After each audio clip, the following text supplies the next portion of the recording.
Good day. I am Jared Maharaj, a student of the Doctor of Education in Teaching and Learning with Emerging Technologies. The topic I'd like to present for my video presentation is unraveling issues of technology accessibility in the Caribbean.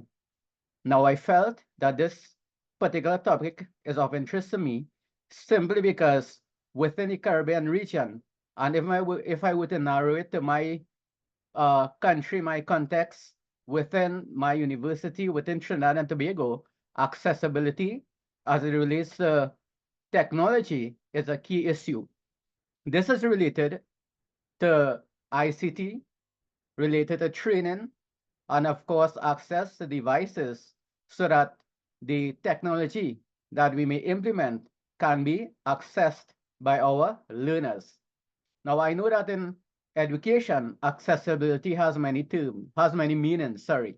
And we don't just mean accessibility to technology, but sometimes it means accessibility to those who may be differently able, etc.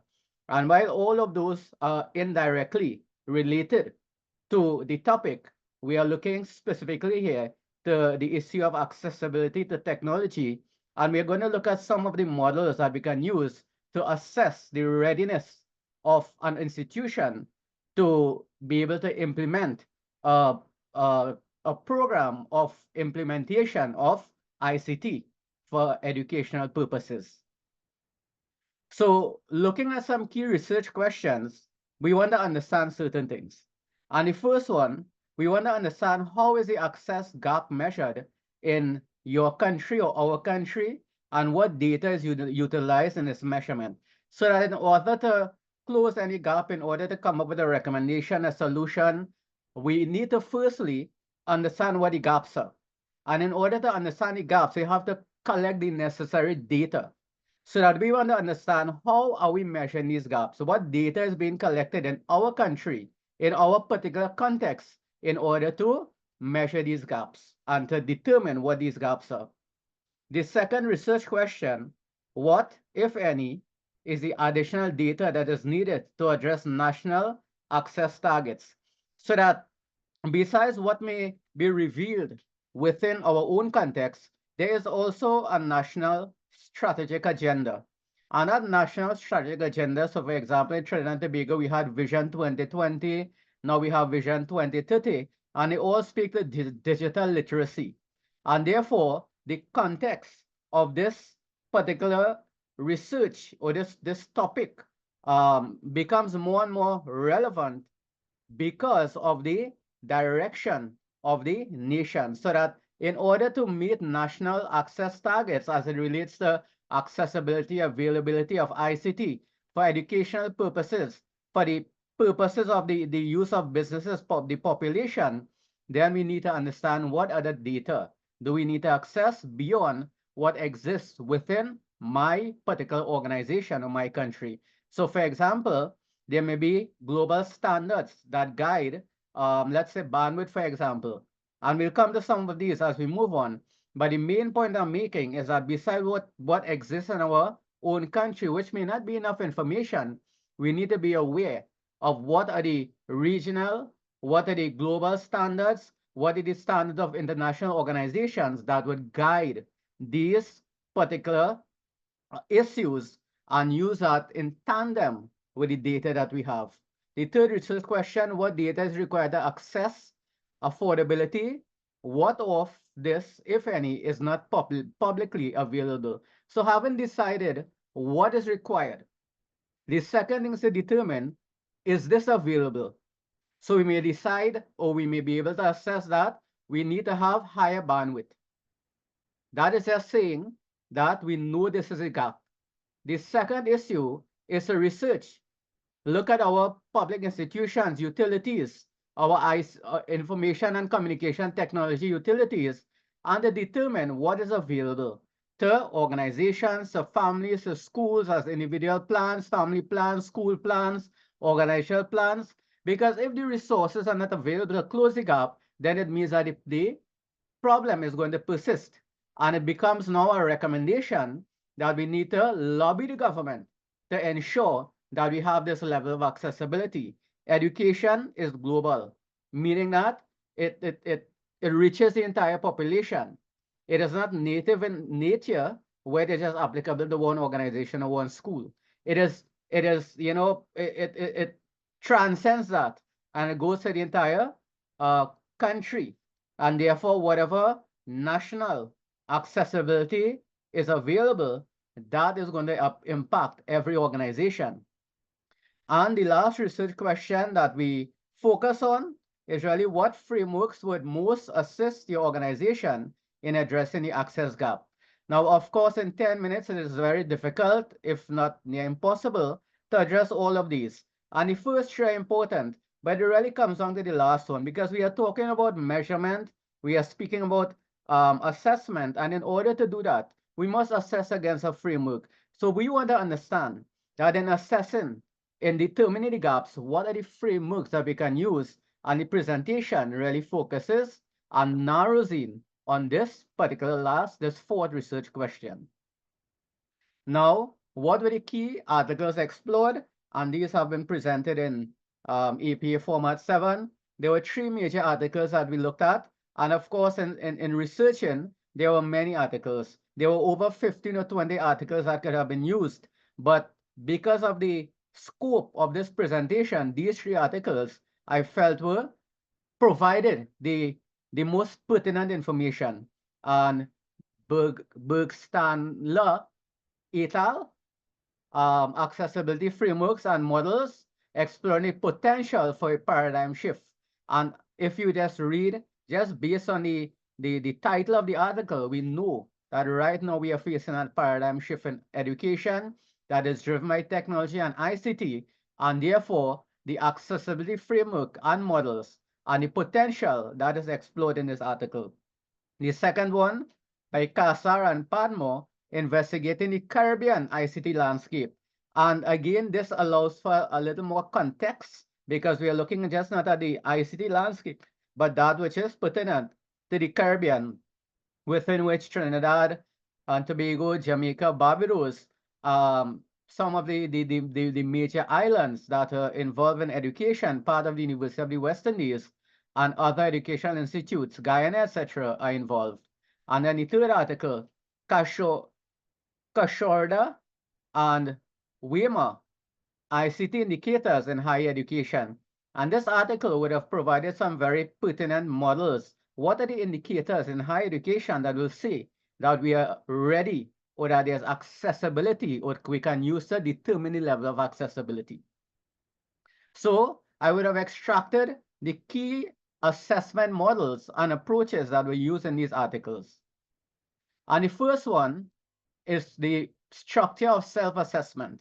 And this structure of self-assessment, a self-assessment model allows for any organization to be able to assess what is critical in determining our accessibility and those gaps. And it starts first with the organization.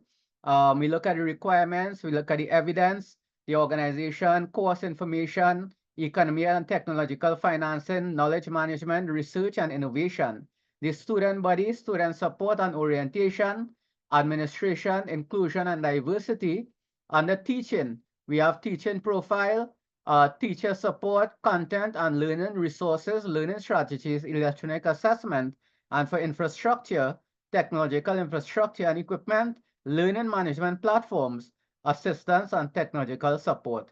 If we were to look at just number 4, requirements, the institution guarantees the availability of loans to students and teachers of computers with internet access and access to assessment technology for people with disabilities. Evidence 12, manual of use or instructions of operation of the assistive technology equipment available in the institution. If you look at number 1, organization, requirement 16, the institution publishes in a clear and accessible way information related to the technology requirement, etc. What this shows and what this resembles is, what when we do an accreditation, our registration, there are standards that are asked, and each of these standards, it doesn't just require a narrative, something that may be anecdotal, but it has to be supported by strong evidence. So each of these different components, these four components in the self-assessment model, will lead a self-assessment study. And that self-assessment study will say that for organization course information, what are the evidence that exists that will say that this school is ready for the implementation of ICT, or that the school has accessibility for all of its various stakeholders. And all of the evidence would feed, as you're seeing here, this is what we call the funnel model. We take all of the evidence, all of the information, and we feed it into the self-assessment model. And based on that model, we look at that self-assessment study, and we can now make conclusions, determine the gap, and say these are the recommendations to bring us to the point where we need to be. The second model that we looked at, and this is from the WEF Global IT Report 2003 to 2004. This model is dated, obviously. Well, the year is dated, the report, but this is something that endures with the WEF.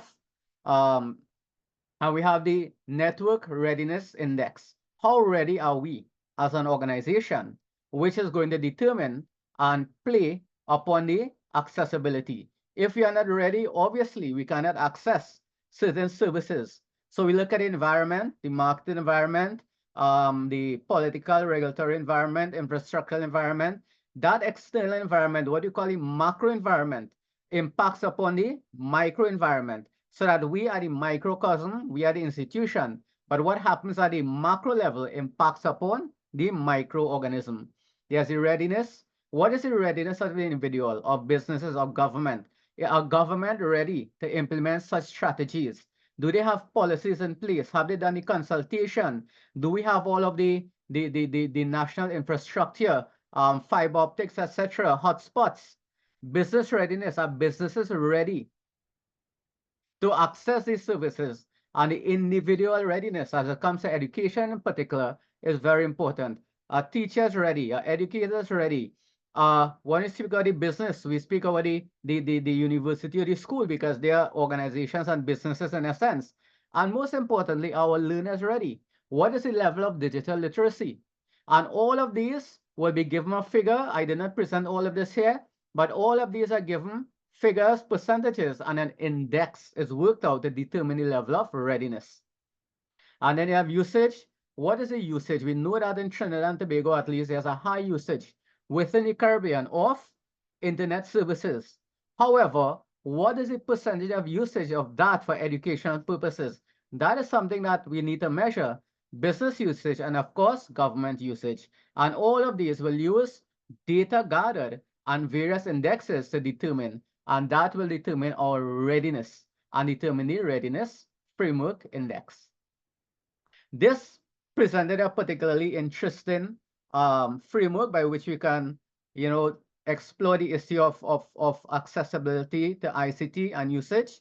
We have the proposed ICT in higher education e-readiness assessment model. What do you call it? HEAM for short. We can call it that. And this has 5 different components: network accessibility, information infrastructure, internet availability, internet affordability, speed and quality. Then we have the network campus, network learning, network society, and institutional ICT strategy. And in fact, strategy is important because that determines everything else. So that when we have included this and embedded this as a strategy into organization, then it is going to determine and give us a clearer idea of our readiness. So for example, is the ICT strategy aligned with the strategy of the organization? We look at ICT financing. How are we going to finance this ICT and the accessibility? If we cannot finance it, then we are not going to have access to it. And then we have issues of accessibility to ICT. So for example, you have an institution, you may have learners, you may have faculty members, but the school or the institution doesn't have finance to be able to invest in broadband. If you cannot invest in broadband, how can you invest in e-learning? Then you're not ready for e-learning, and there's no accessibility to the benefits of that type of learning. Then you have the human capacity, which is very, very critical. And we have seen research recently, even up to the COVID, and COVID has revealed this, that our facilitators are not as yet ready. And even if they are ready, they are not willing. This is what the research shows. And our students, our learners, while they are digitally literate, they may not be trained in the use of the required technology to access teaching and learning and education. So this is a wonderful model, and this model allows us to look at the critical components from the point of strategy. Then, network societies, how is it that we look at the socio factors at the wider national level? We look at the network learning, we look at the network campus. How is our campus ready to allow that, that, that, um, that accessibility? And then we look at the access that is available. And then we look at network access indicators and sub-indicators. And this gets a little more detailed and granular. So information infrastructure, telephone, internet, teledensity, telephone external teledensity.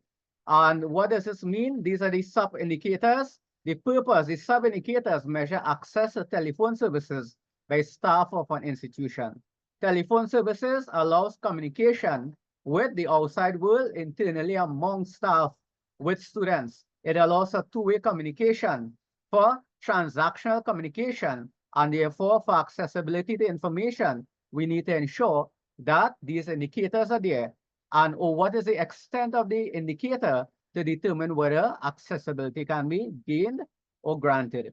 And so each of these, internet affordability is also critical. We can't go through all, but availability, affordability, speed, and quality, that is going to determine the experience of a student.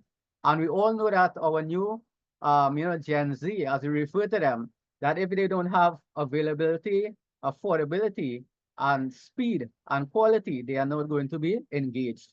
So we have to be mindful of the profile of our learners. We have network campus indicators. So we are just looking at out of this table, we are just going to look at one or two. We have the network access, and this table shows the network access indicators and the sub-indicators and the purpose. This table shows the network environment, the network campus. And under the network campus, we are looking at the network environment and the e-campus, existence of UPS and computer laboratories, existence of UPS offices, existence of offsite backup. This is the network environment, and this aligns with our ICT resource plan. If we have an ICT resource plan, we'll be able to determine and assess all of this. And the purpose, the sub-indicators measure the ICT power supply available and the security of the equipment and software, which includes disaster and recovery plan. So ICT resource plan will be able to reveal our readiness in this particular indicator and the sub-indicators. And then the e-campus, the percentage of units with websites, frequency of updating website information, level of integration of computerized system, and extent of online interactions. The sub-indicators measure the degree of automation of internal processes and electronic interactions of the campus of students, staff, supplies, and other key stakeholders. So this will refer to areas like e-learning, etc. How well is that integrated within your campus? Is the campus, analog in nature, or is it an e-campus, electronic campus, where there's a high level of connectivity? So these models are just an example to show us, and of course, you can go to the articles and you could read deeper to understand how you can use these models in determining and unraveling accessibility to ICT in the Caribbean, which is the topic of this presentation. My final slide, what is the conclusion? That currently the extent to which models apply to assess accessibility to technology in the Caribbean and schools in Trinidad and Tobago, it is certainly not on par with international schools. And what will be the recommendations, therefore? We engage in further research to close the gaps in the region. We use models presented to assess accessibility of ICT and readiness for implementation of ICT. We develop gap analysis, and we develop an implementation plan. So this has been my presentation. I hope that it has been, at least to some extent, elucidating, and that it at least spurs on further research so that within the Caribbean, we can all continue to implement ICT for the benefit of our learners.